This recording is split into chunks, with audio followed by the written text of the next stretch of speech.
Aujourd'hui, je vous présente une nouvelle bibliothèque.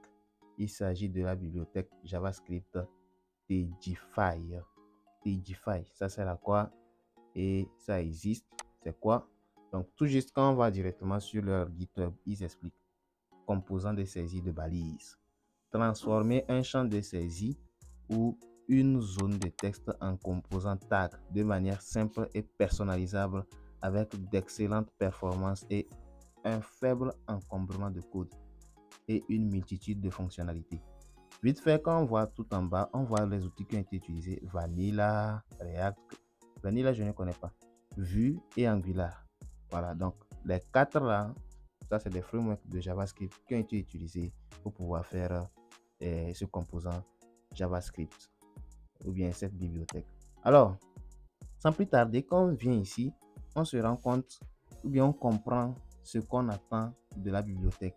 Il s'agit d'une petite documentation, mais qui nous permet de comprendre ce qu'il faut faire. Par exemple, ici, c'est des tags qui sont enregistrés et qu'on peut supprimer. À titre d'exemple, je peux écrire, par exemple, JavaScript ou bien Java. Et quand j'ai fini d'écrire, j'écris Java. Quand j'ai fini d'écrire, je fais virgule ou bien je tape entrée. Voilà, vous voyez, il a lui-même directement mis ça en majuscule. Je mets Python, par exemple, comme ça. Je tape en majuscule, je fais entrer, il écrit Python. Et je fais, par exemple, VS Code, par exemple. Je tape entrer, il met ça. Je mets peut-être HP et HP comme ça. Je tape entrer, il met ça. Voilà, vous voyez, donc ça veut dire que quoi? La bibliothèque là te permet de pouvoir intégrer dans un champ input plusieurs éléments avec la possibilité de supprimer un élément comme de ajouter un nouveau élément. Vous voyez un peu. Alors, ce qu'on va faire ici, on va descendre un peu et on va voir aussi un autre exemple ici. Donc ici, on écrit quelque chose. Voilà, on finit d'écrire. On met entrée, il met l'élément, il efface. Ça veut dire quoi? Il dit, dans cet exemple, instance Threadify avec des paramètres initiaux, objet, autorise ou bien autoriser uniquement l'existence des balises de la liste blanche. Voilà. Donc, il y a le code ici.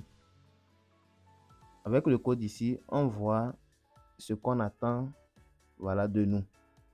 On voit ici, whitelist. Voilà, voici la liste. Donc, je crois qu'il veut dire qu'il faut obligatoirement mettre ce qu'il y a là-bas. On essaie, hein, vite fait. On fait A plus. Voilà, il affiche. On peut sélectionner. Vous voyez. Maintenant, vous allez me poser la question.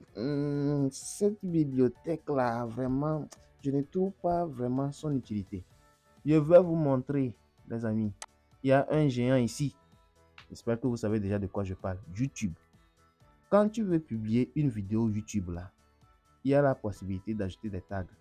Les tags sont utilisés si des mots qui désignent le contenu de la vidéo sont mal orthographiés. Par exemple, je vais dire comment gagner de l'argent. J'écris l'argent, peut-être je ne mets pas T à la fin, alors qu'il y a T.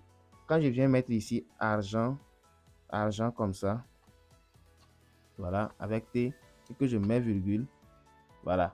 Vous voyez ici, il a effacé directement. Donc, c'est possible de mettre toutes ces contraintes-là. Au fait, ici, YouTube utilise cette partie-là spécialement des tags pour pouvoir permettre que ta vidéo soit beaucoup plus vue par rapport aux recherches qui sont faites dans YouTube.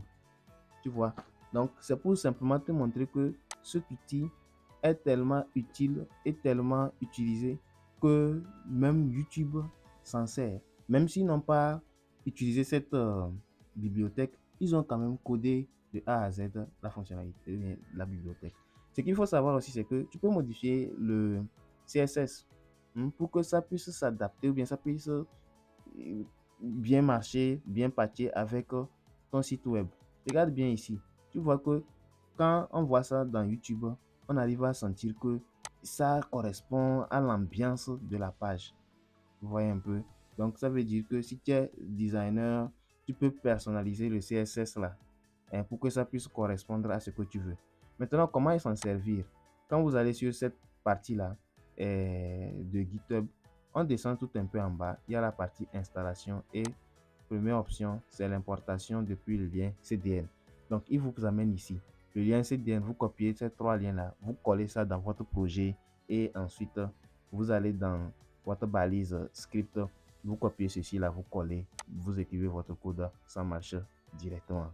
Alors, si vous n'avez pas cette possibilité, vous voulez installer ça dans un projet, vous lancez la commande npmi tel tel tel et vous avez le lien. Donc, je vais mettre le lien en description de la vidéo. N'oubliez pas de vous abonner. Attention, quand vous découvrez une bibliothèque pareille, JavaScript pareil, je vous exhorte à booker cette bibliothèque-là pour des prochaines des prochains projets que vous allez faire. Parce que quand vous aurez le temps ou bien quand le moment va arriver d'utiliser une bibliothèque, vous allez oublier même que cette bibliothèque s'appelait Tagify. Et vous allez devoir être obligé de recoder ou bien poser des questions, chercher sur Internet avant de tomber dessus. Booker la bibliothèque. Et là, prochainement, quand vous venez, vous allez dans la liste seulement des books et vous allez voir ça là-bas. Vous allez pouvoir utiliser directement, comme je l'ai fait ici. Alors, n'oubliez pas de vous abonner.